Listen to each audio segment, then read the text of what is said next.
Weekly Wheaties 2349, AI and self-driving, entertainment, beeper, Christmas. Revisiting AI with self-driving vehicles and the trolley problem. In Weekly Wheaties 2348, I talked about regulation around AI. After some other news came out, along with some other conversations, I'd like to add to it a bit while comparing to self-driving vehicles. Something to start with here includes the classic trolley problem. Many of these have played out over the years in reality and theory.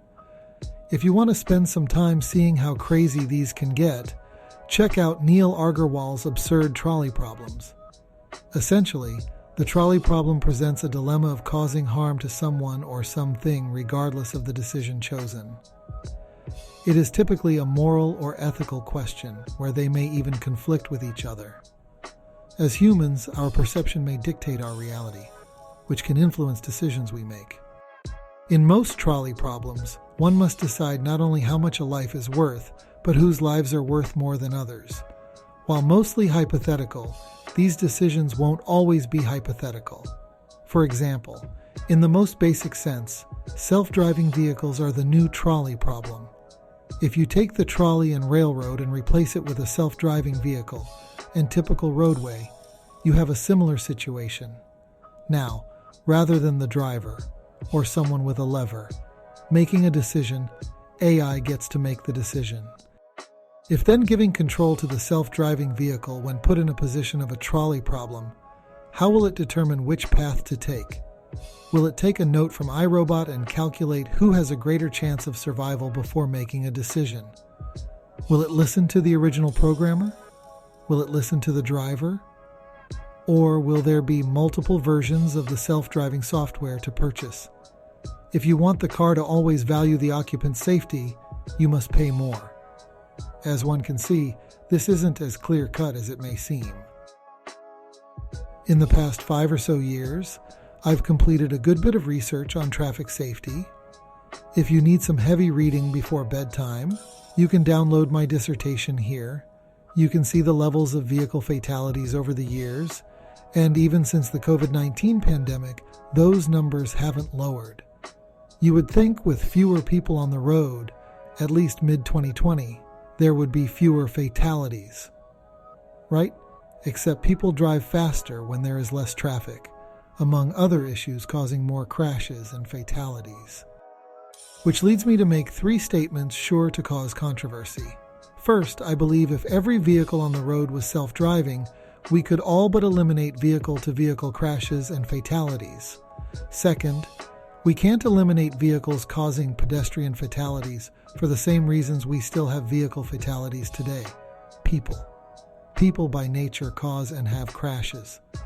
We are imperfect and robots or AI can and will drive better than us. So, unless all self-driving vehicles stay in a walled garden type of roadway, there will still be fatalities. Which leads me to my third statement. We are not ready for all self-driving vehicles.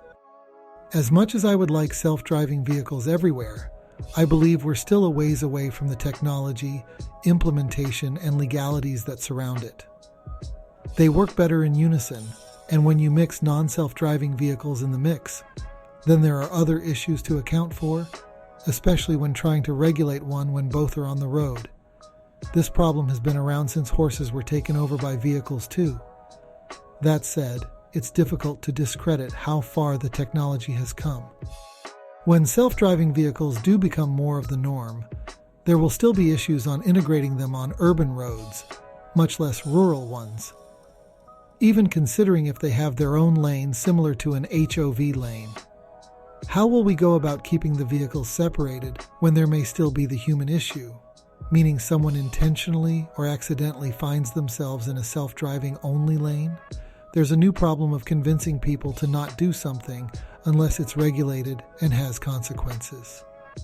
Even then, some consequences won't stop others. That said, as there do become more and more of them on the road, they can learn and grow from each other. There are plenty of other possible issues I didn't want to get into, striping, signage, signals, and more, as that's not the main point of this discussion. Now, the same is true with AI in the computer and online space. As it becomes more integrated with other technologies, there will be newer issues with growing pains. As it becomes more of a tool utilized by more and more users, it will learn from itself and others, and it will learn the good and the bad. Contrary to popular belief, AI does learn from humans too. If connected to the internet, it's constantly learning. This includes learning from pattern recognition, learning from feedback and conversations with users, and learning based on information it was given and, in some cases, information that is missing. For a more recent example, users have been reporting ChatGPT was becoming lazy as they assume it is taking a winter break, as many of them are. Moving back towards regulation, the European Union appears to be making some progress. Parliament will vote in 2024, but any legislation will not take effect until 2025. The goal is to create a clear set of rules that are safe and respect fundamental rights and EU values. The provisional agreement includes rules around models that can cause risk in the future, a system of governance with enforcement powers, a list of prohibitions, and the possibility of biometric identification in public spaces and rights backed by impacts assessments prior to AI use. Whether this is all the right moves, I'm not sure. Some sound reasonable, but without having specifics, it's hard to tell how much overreach there will be. Either way, I do think AI needs to be regulated at some point, just like self-driving. It just appears we're in the middle of that weird time when the technology in place is outpacing policy. In case you missed it, entertainment updates. In an effort to curb driver distraction, GM is ditching Apple CarPlay and Android Auto and will offer a built-in suite of apps with voice control. This will include apps like Spotify, Audible, Google Maps, and the Google Assistant to help with voice commands. More and more streaming services are bundling their offerings in the hope to keep users as prices rise. Verizon, T-Mobile, AT&T, and Walmart all have offers bundles that include Netflix, Max, Disney+, Hulu, Paramount+, Peacock, and Apple. 2 years after Apple won against Epic Games, Google was handed a loss. Looking at the big picture, Epic sued Apple over the in-app purchasing system, which was decided by a judge, whereas Epic sued Google over not only the in-app purchasing system, but their monopoly over the Google Play Store and the tying of the billing system to each. And this case was decided by a jury, who voted unanimously. Further in the video game space, ESA, Entertainment Software Association, has canceled E3, the Electronic Entertainment Expo, for good after not having an in-person event since 2019 and one virtual event in 2021. In case you missed it, Beeper Mini.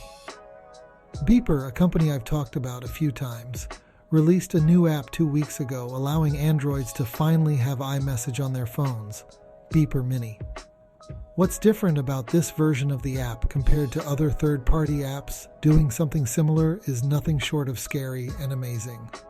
A high schooler essentially reverse-engineered the iMessage protocol to allow any device running the script to act as an Apple device, thereby allowing iMessage to function.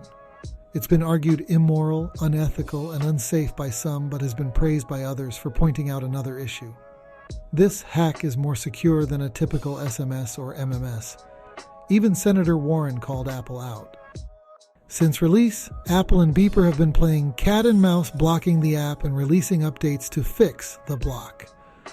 For a possible outdated but in-depth explanation, check out this video on YouTube by Snazzy Labs. If you're on an Android device, make sure you update Google Messages and you can change your text bubble to any color you'd like. Pick of the week, Christmas picks. For the holidays, enjoy some of these Christmas picks.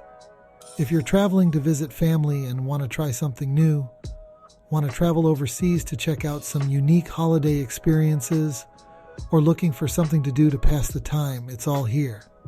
The most unique Christmas tradition in every state. 17 best Christmas vacation destinations, 45 of the best Christmas carols of all time, 75 Christmas trivia questions, where to stream the 50 best Christmas movies ever made. Weekly Wheaties is a reader-supported publication. To receive new posts and support my work, consider becoming a free or paid subscriber. See links for the above-mentioned items at weeklywheaties.com.